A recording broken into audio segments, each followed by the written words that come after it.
बहरहाल इस वक्त एक बड़ी खबर, पूर्वी यूक्रेन में रूसी सेना का थर्मोबैरिक अटैक। सीधे दिखाएं विजुअल के साथ। यूक्रेनी ठिकानों पर टॉस 1A से किया गया हमला। ये देखें आप, पूर्वी यूक्रेन में आर्तोमोवस्क शहर पर किया हमला। पूर्वी यूक्रेन के ज्यादातर इलाकों में छिड़ा भीषण युद्ध। फुल फ्रेम पे विजुअल दिखाइए। यूक्रेन से तस्वीरें आ रही है। पूर्वी यूक्रेन में रूसी सेना का थर्मोबैरिक अटैक। यूक्रेनी ठिकानों पर टॉस 1A से किया अटैक। पूर्वी यूक्रेन के आर्तोमोवस्क शहर में किया हमला।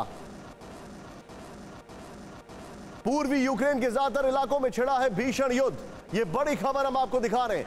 इसके बाद एक और बड़ी खबर सीधे आई है, डोनेस्क में यूक्रेन का रिहायशी इलाकों पर हमला। यूक्रेन आर्मी ने डोनेस्क के होटल पर बरसाए बम। विजुअल दिखाइए। हमले के वक्त होटल में ठहरे थे ज्यादातर पत्रकार। ये देखें तस्वीरें, ये चिंतित करती हैं। ध्यान से देखें, हमले में एक महिला और एक बच्चे समेत 4 लोगों की मौत। ये यूक्रेन का काउंटर अटैक है। ध्यान से देखें। लोग कहते हैं महिलाओं के लिए ही टीवी सीरियल बनाई जाती है, आप उसे बदल दो।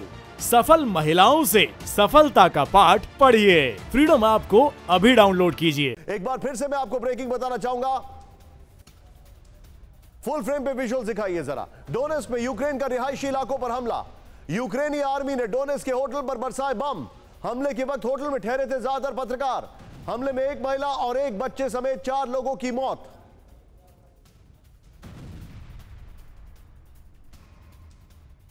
ये यूक्रेन में आपको एक और खबर मैं दिखा रहा हूं। डोनेस्क में ये जो हमला हुआ है,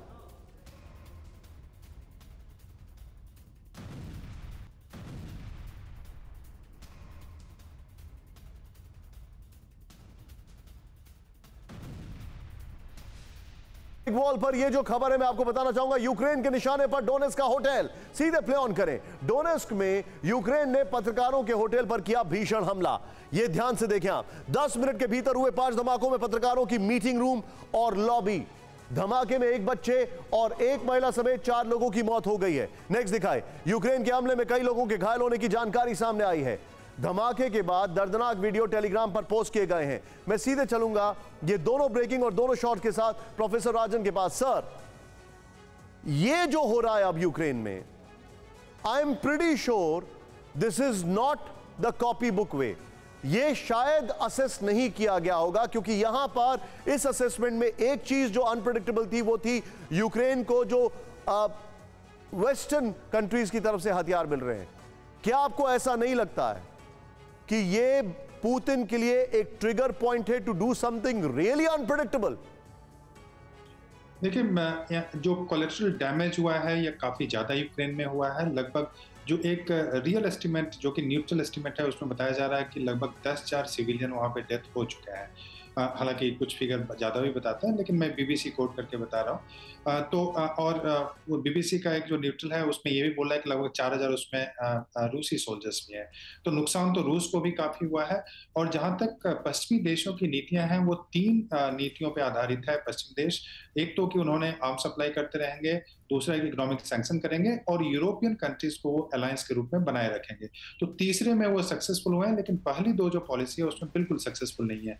और ये अब तो ये भी बताया जा रहा है कि रूस को का पिछले साल जो आप देखेंगे तेल और गैस का ट्रेड था वो लगभग 236 बिलियन के आसपास था, और इस बार जो हुआ 280 बिलियन के आसपास। तो रूस को इकोनॉमिक ब्लॉकेड नहीं कर पाए, और जब तक उनका गैस का सप्लाई नहीं रोकेंगे और दूसरे देश को, चीन को या भारत को जो कर रहा है उसको रोक नहीं पाएंगे।